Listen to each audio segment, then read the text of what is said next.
Yurdumyza sapar bilen gelen Türkiye Respublikasynyň vice-prezidenti, ykdysady hyzmatdaşlyk boýunça hökümetara Türkmen Türk toporunyň Türk tarapynyň başlygy Cevdet Yılmaz paýtagtymyzyň gözel ýerlerine gezilenişde boldy we mukaddes günjeklere baryp ýadygarlyklary taqdim etdi.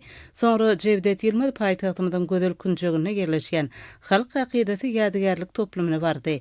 Munyň özi yurdumyzda dähmeseýär halkymyzyň taryhyny dowamyny görkezen gahrmançylygyna, olaryň geçen şöhratly ýoluna döwlet tarapyndan hormat sarpy goýulýanlygynyň aýdyn nişanydyr.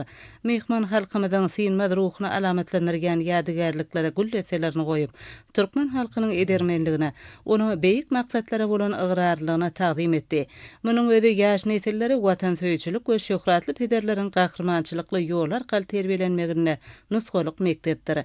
Ýurdumyza sapar bilen gelen Türkiye Respublikasynyň vice-prezidenti, ykdysady hyzmatdaşlyk boýunça hökümetara Türkmen Türk toporunyň Türk tarapynyň başlygy Cevdet Yılmaz aty watany Türkmenistanaky mehmansoýerlik we saparyň medeni maksatnamasynyň ýokary guramaçylyk derejesiniň üçin edilenligi üçin hormatly prezidentimize hem-de gahrman arkadagymyza hoşallygyny beýan etdi.